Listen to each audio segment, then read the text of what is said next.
हं हनुमते नमः। प्यारे भक्तों, आज आप सभी श्रवण करेंगे जेठ शुक्ला पक्ष की मंगलवार की व्रत कथा। भक्तों, जेठ महीने की सभी मंगलवार का बहुत महत्व है। कहते हैं कि जेठ महीने की मंगलवार को जो भी भक्त श्रद्धा और भक्ति के साथ व्रत रखकर हनुमान जी की इन कथाओं को सुनता है, उस भक्त की हर मनोकामना को भगवान अवश्य पूर्ण करते हैं। तो आइए भक्तों, बड़े ही श्रद्धा और प्रसन्नचित मन से इस दिव्य कथा का रसपान करते हैं। प्रेम से बोलिए, पवन पुत्र हनुमान की जय। जय सिया राम। तो मर्यादा पुरुषोत्तम भगवान श्री राम के परम भक्त श्री हनुमान जी के बारे में तो सभी जानते हैं। ये भी जानते हैं कि दशरथ नंदन राम हनुमान के हृदय में बसते हैं।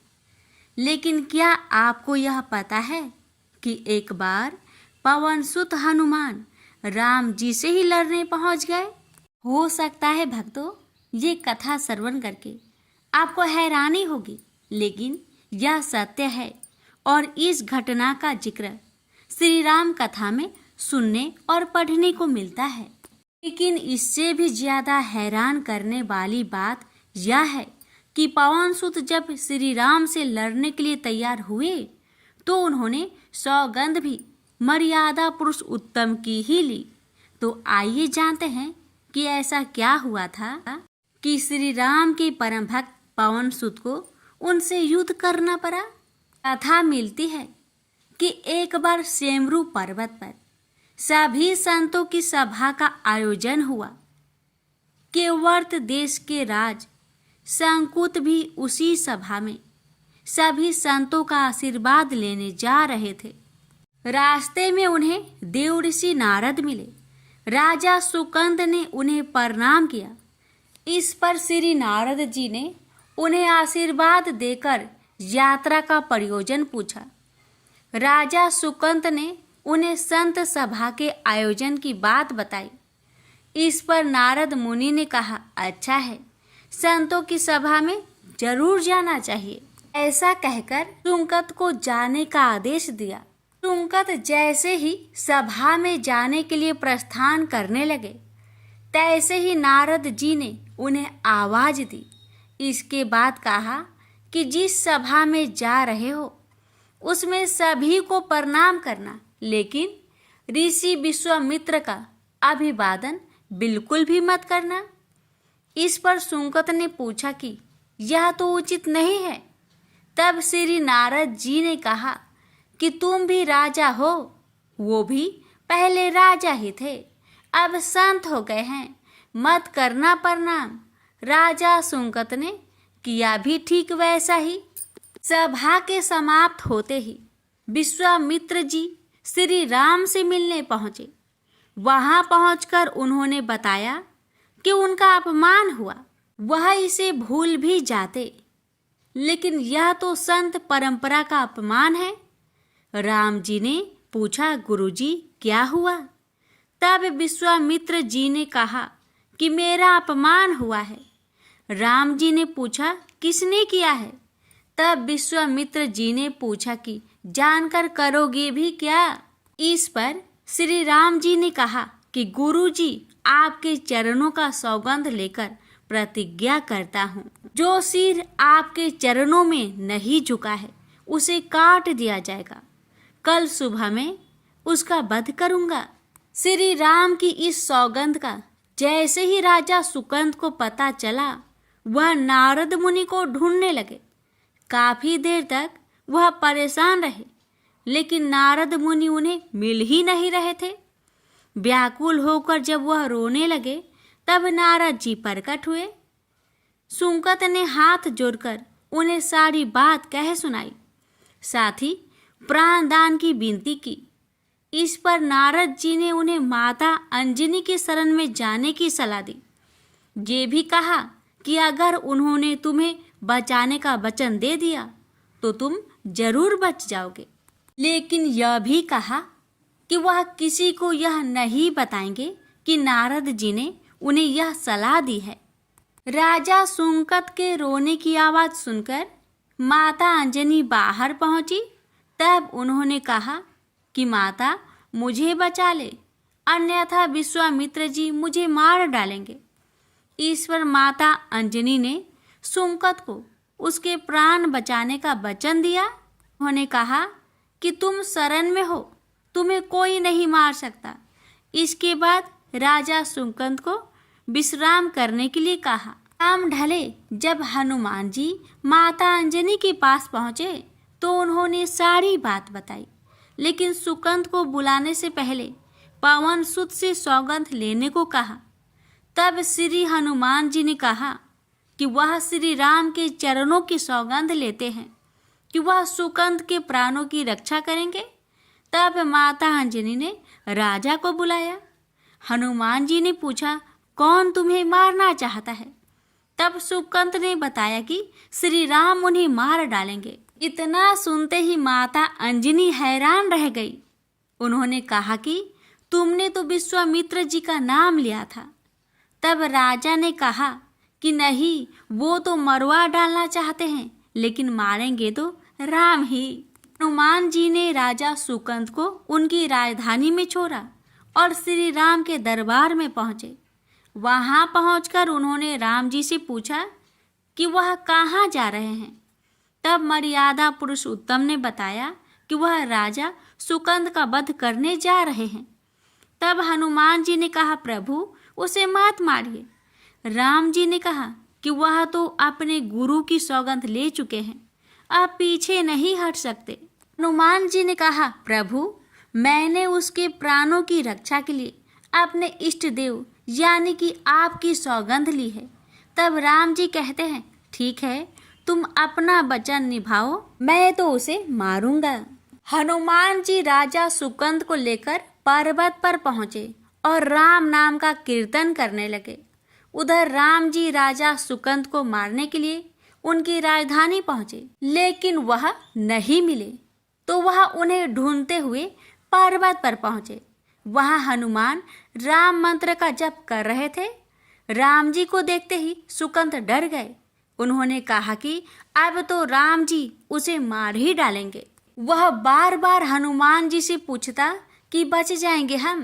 तब उन्होंने कहा कि राम मंत्र का जप करते रहो और निश्चिंत रहो, भगवान नाम पर पूरा भरोसा रखो। लेकिन वह काफी डरे हुए थे, तो हनुमान जी ने सुकंत को राम नाम मंत्र के घेरे में बैठा दिया।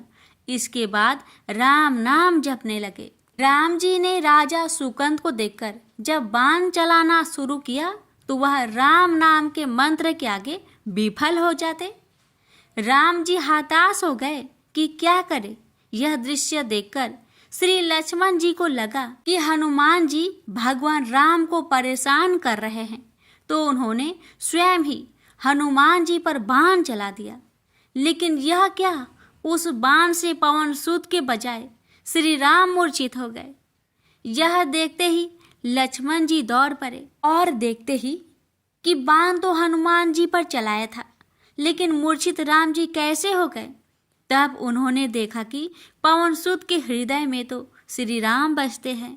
राम जी जैसे ही होश में आए, वह हनुमान जी की ओर दौड़ पड़े। उन्होंने देखा कि उनकी छाती से रक्त बह रहा है। वह हनुमान जी का दर्द देख नहीं पा रहे थे। वह बार बार उनकी छाती पर हाथ रखते और आंखें बंद कर लेते। पवन सुत को होश आया तो उन्होंने देखा कि राम जी की आंखें बंद करके हनुमान जी की छाती पर बार बार हाथ रखते हैं, फिर हनुमान जी के सिर पर हाथ फेरते हैं। तब पवन सुत ने सुकंत को पीछे से निकाला और उसे अपनी गोद में बैठा लिया। तभी राम ने फिर से हनुमान जी की माथे पर हाथ फेरा, लेकिन इस बार वहां पवन सुत की जगह राजा सुकंत थे। राम जी मुस्कुराए और हनुमान जी बोल उठे कि नाथ, अब तो आपने इनके सिर पर हाथ रख दिया है, अब तो सब कुछ आपके हाथ में ही है। इसकी मृत्यु भी और जीवन भी आप ही सुकंत की जीवन की रक्षा करें। राम जी ने हनुमान जी से कहा कि जिसे तुम अपनी गोद में बैठा लो उसके सिर पर तो मुझे हाथ रखना ही पड़ेगा। लेकिन गुरुजी को क्या जवाब देंगे? तभी हनुमान जी को विश्वामित्र जी सामने से आते दिखाई पड़े। उन्होंने राजा सुकंद से कहा कि जाओ, तब प्रणाम नहीं किया तो क्या हुआ, अब कर लो। राजा ने दौड़कर विश्वामित्र जी का अभिवादन किया। वह भी प्रसन्न हो गए और बोले, राम इसे क्षमा कर दो। मैंने इसे क्षमा कर दिया, क्योंकि संत का काम मिटाना नहीं बल्कि सुधारना होता है।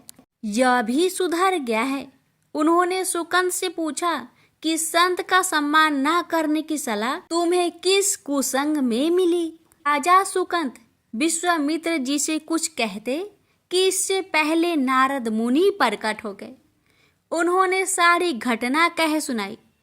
तब विश्वामित्र जी ने पूछा कि नारद, तुमने ऐसी सलाह क्यों दी? तब नारद जी ने कहा, अक्सर ही लोग मुझसे पूछते थे कि राम बरे या राम का नाम बरा, तो मैंने सोचा कि क्यों न कोई लीला हो जाए कि लोग अपने आप ही समझ ले कि भगवान से अधिक भगवान के नाम की ही महिमा है। प्रेम से बोलिए जय श्री राम। सीता मैया की जय। पवन पुत्र हनुमान की जय। हनुमान जी और उनके पुत्र मकरध्वज की कथा। पवन पुत्र हनुमान बाल ब्रह्मचारी थे, लेकिन मकरध्वज को उनका पुत्र कहा जाता है। यह कथा उसी मकरध्वज की है। वाल्मीकि रामायण के अनुसार लंका जलाते समय आग की तापिश के कारण हनुमान जी को बहुत पसीना आ रहा था। इसलिए लंका दहन के बाद जब उन्होंने अपनी पूंछ में लगी आग को बुझाने के लिए समुद्र में छलांग लगाई, तो उनके शरीर से पसीने की एक बड़ी सी बूंद समुद्र में गिर पड़ी। उस समय एक बड़ी मछली ने भोजन समझ वह बूंद निगल ली। उसके उदर में जाकर वह बूंद एक शरीर में बदल गई। एक दिन पाताल के असुर राज अहिरावण के सेवकों ने उस मछली को पकड़ लिया। जब वे उसका पेट चीर रहे थे तो उसमें से बानर की आकृति का एक मनुष्य निकला। वे उसे अहिरावण के पास ले गए। अहिरावण ने उसे पातालपुरी का रक्षक नियुक्त कर दिया। यही बानर हनुमान पुत्र मकरध्वज के नाम से प्रसिद्ध हुआ। तब राम और रावण में युद्ध हो रहा था। तब रावण की आज्ञा अनुसार अहिरावण राम लक्ष्मण का अपहरण कर उन्हें पातालपुरी ले गया। उनके अपहरण से बानर सेना भयभीत व शोकाकुल हो गई। लेकिन विभीषण ने यह भेद हनुमान के समक्ष प्रकट कर दिया। तब राम लक्ष्मण की सहायता के लिए हनुमान जी पातालपुरी पहुंचे। तब उन्होंने पाताल के द्वार पर एक बानर को देखा तो वे आश्चर्यचकित हो गए। उन्होंने मकरध्वज से उसका परिचय पूछा। मकरध्वज अपना परिचय देते हुए बोला, मैं हनुमान पुत्र मकरध्वज हूँ और पातालपुरी का द्वारपालक हूँ। मकरध्वज की बात सुनकर हनुमान क्रोधित होकर बोले, यह तुम क्या कह रहे हो दुष्ट? मैं बाल ब्रह्मचारी हूँ, फिर भला तुम मेरे पुत्र कैसे हो सकते हो? हनुमान का परिचय पाते ही मकरध्वज उनके चरणों में गिर गया और उन्हें प्रणाम कर अपनी उत्पत्ति की कथा सुनाई। हनुमान जी ने भी मान लिया कि वह उनका ही पुत्र है, लेकिन यह कहकर कि वे अभी अपने श्री राम और लक्ष्मण को लेने आए हैं। जैसे ही द्वार की ओर बढ़े वैसे ही मकरध्वज उनका मार्ग रोकते हुए बोला, पिताश्री, यह सत्य है कि मैं आपका पुत्र हूँ, लेकिन अभी मैं अपने स्वामी की सेवा में हूँ, इसलिए आप अंदर नहीं जा सकते। हनुमान ने मकरध्वज को अनेक प्रकार से समझाने का प्रयास किया, किंतु वह द्वार से नहीं हटा। तब दोनों में घोर युद्ध शुरू हो गया। देखते ही देखते हनुमान जी उसे अपनी पूंछ में बांधकर पाताल में प्रवेश कर गए। हनुमान सीधे देवी मंदिर में पहुंचे, जहां अहिरावण राम लक्ष्मण की बलि देने वाला था। हनुमान जी को देखकर चामुंडा देवी पाताल लोक से प्रस्थान कर गई। तब हनुमान जी देवी रूप धारण करके वहां स्थापित हो गए। कुछ देर के बाद अहिरावण वहां आया और पूजा अर्चना करके जैसे ही उसने राम लक्ष्मण की बलि देने के लिए तलवार उठाई, वैसे ही भयंकर गर्जना करते हुए हनुमान जी प्रकट हो गए और उसी तलवार से अहिरावण का वध कर दिया। उन्होंने राम लक्ष्मण को बंधन मुक्त किया। तब श्री राम ने पूछा, हनुमान, तुम्हारी पूंछ में यह कौन बंधा है? बिल्कुल तुम्हारे ही समान लग रहा है, इसे खोल दो। हनुमान ने मकर ध्वज का परिचय देकर उसे बंधन मुक्त कर दिया। मकर ध्वज ने श्री राम के समक्ष सिर झुका लिया। तब श्री राम ने मकर ध्वज का राज्य अभिषेक कर उसे पाताल का राजा घोषित कर दिया और कहा कि भविष्य में वह अपने पिता के समान दूसरों की सेवा करे। यह सुनकर मकर ध्वज ने तीनों को प्रणाम किया। तीनों उसे आशीर्वाद देकर वहां से प्रस्थान कर गए। इस प्रकार मकर ध्वज हनुमान का पुत्र कहलाए। तो प्रेम से बोलिए, पवन पुत्र हनुमान की जय। अब श्रवण करेंगे राम नाम की महिमा की बड़ी ही सुंदर कथा। लंकापति रावण के वध के बाद जब अयोध्यापति प्रभु श्री राम की कीर्ति दूर दूर तक फैल रही थी और वह मर्यादा पुरुषोत्तम कहलाने लगे, तब एक दिन महादेव शिव की इच्छा भी मर्यादा पुरुषोत्तम श्री राम से मिलने की हुई। पार्वती को संग लेकर महादेव कैलाश पर्वत उतरकर अयोध्या नगरी के रास्ते चल पड़े। भगवान शिव और मां पार्वती को अयोध्या आया देखकर राम जी बहुत खुश हुए। माता जानकी ने उनका उचित आदर सत्कार किया और स्वयं भोजन बनाने के लिए रसोई में चली गई। इस बीच भगवान शिव ने श्री राम जी से पूछा, आपके सेवक हनुमान जी दिखाई नहीं पड़ रहे हैं? श्री राम बोले, वे बगीचे में हैं। शिव जी ने श्री राम जी से बगीचे में जाने की अनुमति मांगी और पार्वती जी का हाथ थामकर बगीचे में आ गए। बगीचे की खूबसूरती देखकर उनका मन मोहित हो गया। आम के एक घने वृक्ष के नीचे हनुमान जी दीन दुनिया से बेखबर गहरी नींद में सोए थे और एक लय में खराटे से राम नाम की ध्वनि उठ रही थी। चकित होकर शिव जी और माता पार्वती एक दूसरे की ओर देखने लगे। माता पार्वती मुस्कुरा उठी और वृक्ष की डालियों की ओर इशारा किया। राम नाम सुनकर पेड़ की डालियां भी झूमने लगी थी और इनके बीच से भी राम नाम उच्चारित हो रहा था। शिव जी इस राम नाम की धुन में मस्त मगन होकर खुद भी राम राम कहकर नाचने लगे। माता पार्वती जी ने भी अपने पति का अनुसरण किया और अपने कोमल पैर थिरकाने लगी। शिव जी और पार्वती जी के नृत्य से ऐसी झनकार उठी कि स्वर्ग लोक के देवतागण भी आकर्षित होकर बगीचे में आ गए और राम नाम की धुन में सभी मस्त हो गए। माता जानकी भोजन तैयार करके प्रतीक्षार्थ थी, परंतु संध्या घिरने तक भी अतिथि नहीं पधारे। तब अपने देवर लक्ष्मण जी को बगीचे में भेजा। लक्ष्मण जी तो स्वयं को श्री राम का सेवक ही मानते थे।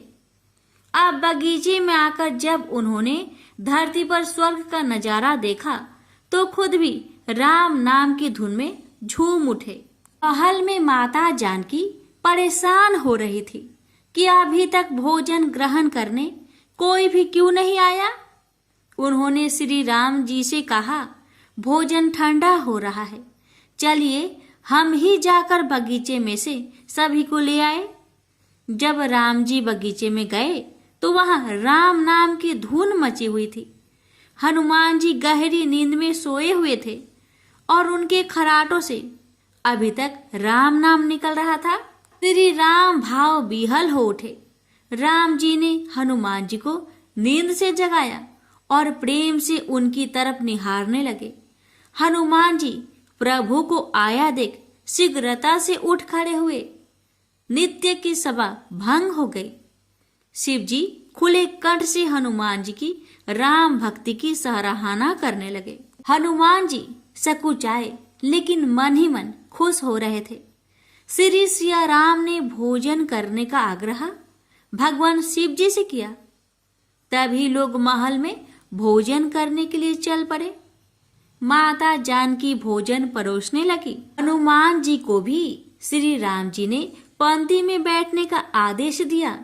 हनुमान जी बैठ तो गए, परंतु आदत ऐसी थी कि राम जी के भोजन करने के उपरांत ही सभी लोग भोजन करते थे। आज श्री राम के आदेश से पहले भोजन करना पड़ रहा था।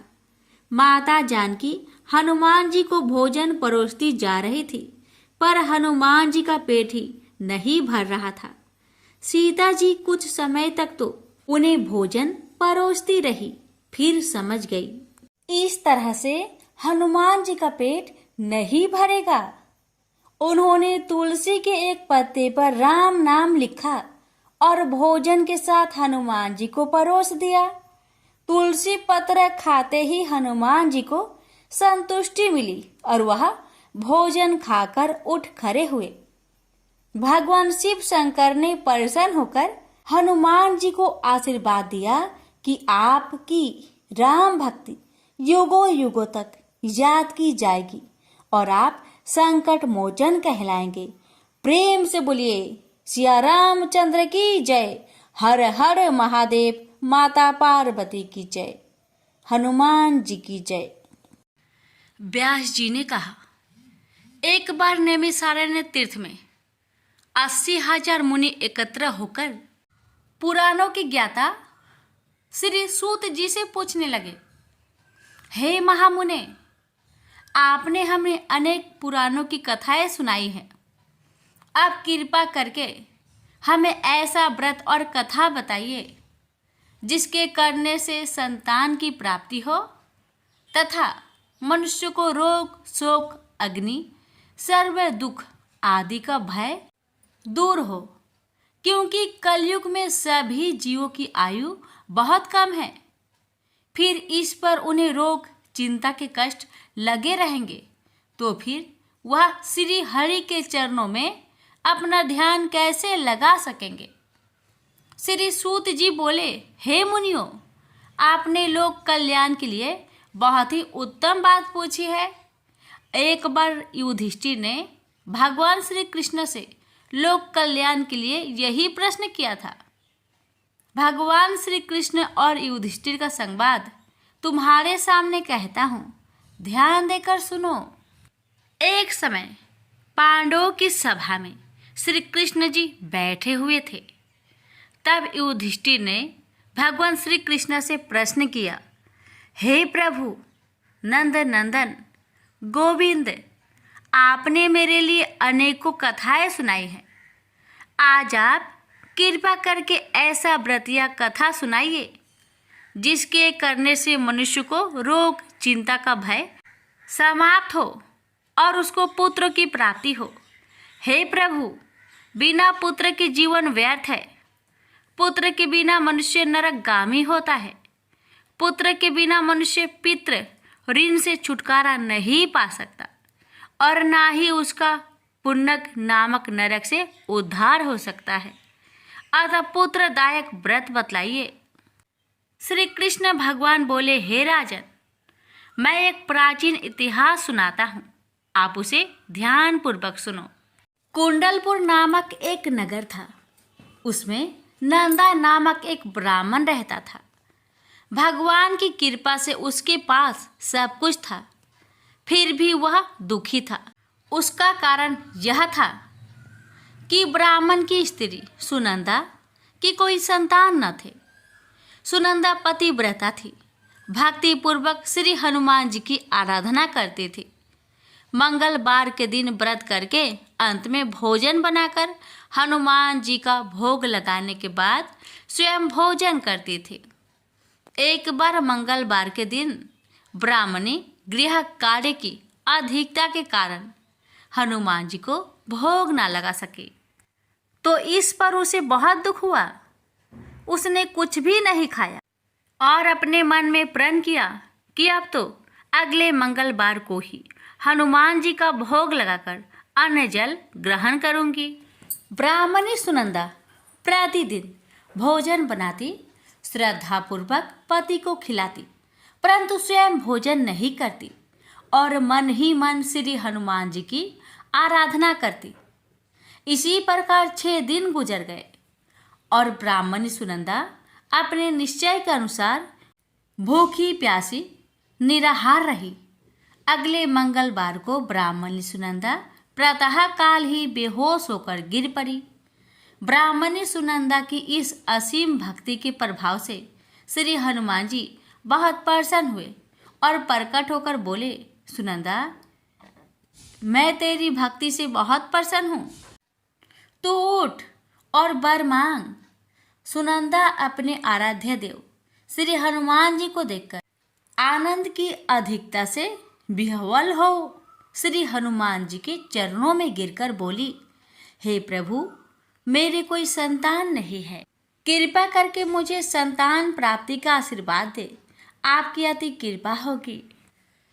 श्री महावीर जी बोले, तेरी इच्छा पूर्ण होगी, तेरे एक कन्या पैदा होगी, उसके अष्टांग प्रतिदिन सोना दिया करेंगे। इस प्रकार कहकर श्री महावीर जी अंतर्ध्यान हो गए। ब्राह्मणी सुनंदा बहुत हर्षित हुई और सभी समाचार अपने पति से कहा। ब्राह्मण देव कन्या का वरदान सुनकर कुछ दुखी हुआ, परंतु सोना मिलने की बात सुनी तो बहुत प्रसन्न हुआ। विचार किया कि ऐसी कन्या के साथ मेरी निर्धनता भी समाप्त हो जाएगी। श्री हनुमान जी की कृपा से वह ब्राह्मणी गर्भवती हुई और 10वें महीने में उसे बहुत ही सुंदर पुत्री प्राप्त हुई। यह बच्ची अपने पिता के घर में ठीक उसी तरह बढ़ने लगी जिस प्रकार शुक्ला पक्ष की चंद्रमा बढ़ता है। 10वें दिन ब्राह्मण ने उस बालिका का नामकरण संस्कार कराया। उसके कुल पुरोहित ने उस बालिका का नाम रत्नावली रखा, क्योंकि यह कन्या सोना प्रदान किया करती थी। इस कन्या ने पूर्व जन्म में बड़े ही विधान से मंगल देव का व्रत किया था। रत्नावली का अष्टांग बहुत सा सोना देता था। उस सोने से नंदा ब्राह्मण बहुत ही धनवान हो गया। अब ब्राह्मणी भी बहुत अभिमानी करने लगी। समय बीतता रहा। अब रत्नावली 10 वर्ष की हो चुकी। एक दिन जब नंदा ब्राह्मण प्रसन्नचित्त था, तब सुनंदा ने अपने पति से कहा, मेरी पुत्री रत्नावली विवाह की योग हो गई है, अतः आप कोई सुंदर तथा योग वर देकर इसका विवाह कर दे। यह सुन ब्राह्मण बोला, अभी तो रत्नावली बहुत छोटी है। तब ब्राह्मणी बोली, शास्त्रों की आज्ञा है कि कन्या 8वें वर्ष में गौरी, 9 वर्ष में रोहिणी, 10वें वर्ष में कन्या, इसके पश्चात रजवाला हो जाती है। गौरी के दान से पाताल लोक की प्राप्ति होती है। रोहिणी के दान से वैकुंठ लोक की प्राप्ति होती है। कन्या के दान से इंद्रलोक में सुखों की प्राप्ति होती है। अगर हे पतिदेव रजवाला का दान किया जाता है तो घोर नरक की प्राप्ति होती है। इस पर ब्राह्मण बोला, अभी तो रत्नावली मात्र 10 ही वर्ष की है और मैंने तो 16-16 साल की कन्याओं का विवाह कराए हैं, अभी जल्दी क्या है। तब ब्राह्मणी सुनंदा बोली, आपको तो लोभ अधिक हो गया है। शास्त्रों में कहा गया है कि माता पिता और बड़ा भाई रजवाला कन्या को देखते हैं तो वह अवश्य नरकगामी होते हैं। तब ब्राह्मण बोला, अच्छी बात है, कल मैं अवश्य ही योग वर की तलाश में अपना दूत भेजूंगा। दूसरे दिन ब्राह्मण ने अपने दूत को बुलाया और आज्ञा दी कि जैसी सुंदर मेरी कन्या है वैसा ही सुंदर वर उसके लिए तलाश करो। दूत अपने स्वामी की आज्ञा पाकर निकल पड़ा। पंपई नगर में उसने एक सुंदर लड़के को देखा। यह बालक एक ब्राह्मण परिवार का बहुत गुणवान पुत्र था। इसका नाम सोमेश्वर था।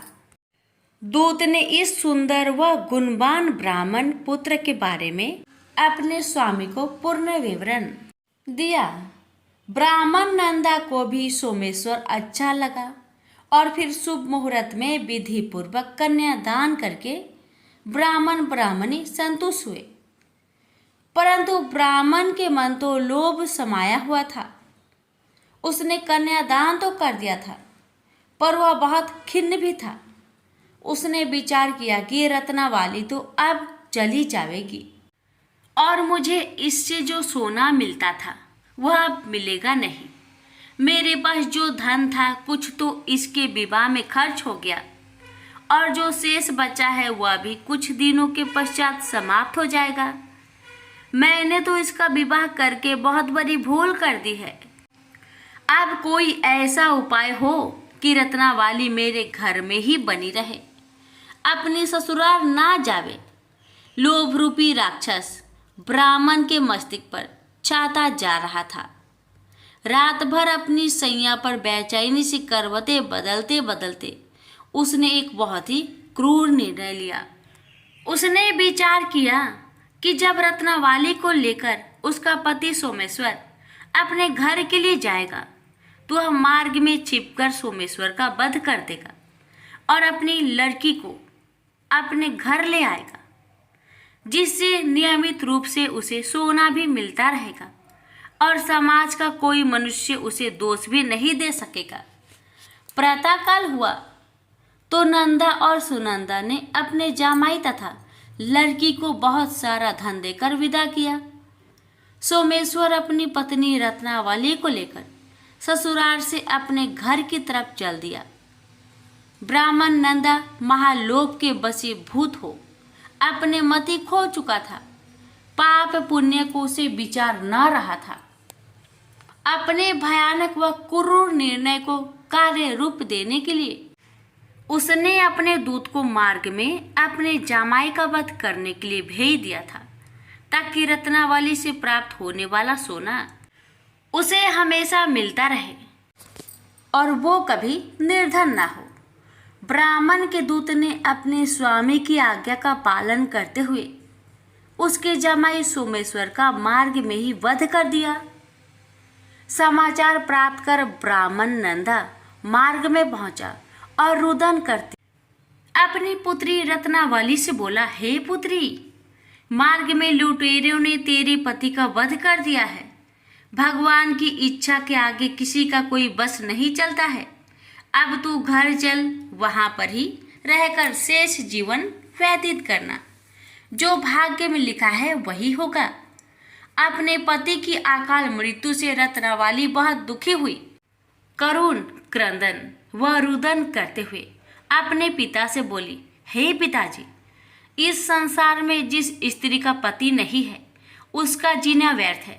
मैं अपने पति के साथ ही अपने शरीर को जला दूंगी और सती होकर अपने इस जन्म को माता पिता के नाम को तथा सास ससुर के यश को सार्थक करूंगी। ब्राह्मण नंदा अपनी पुत्री रत्नावली के वचनों को सुनकर बहुत दुखी हुआ। विचार करने लगा, मैंने व्यर्थ ही जामाई वध का पाप अपने सिर लिया। रत्नावली तो उसके पीछे अपने प्राण तक देने को तैयार हो। मेरा तो दोनों तरफ से मरण हो गया। धन तो अब मिलेगा नहीं। जामाई वध के पाप के फलस्वरूप यम यातना भी भुगतनी पड़ेगी। यह सोचकर वह बहुत खिन्न हुआ। सोमेश्वर की चिता बनाई गई।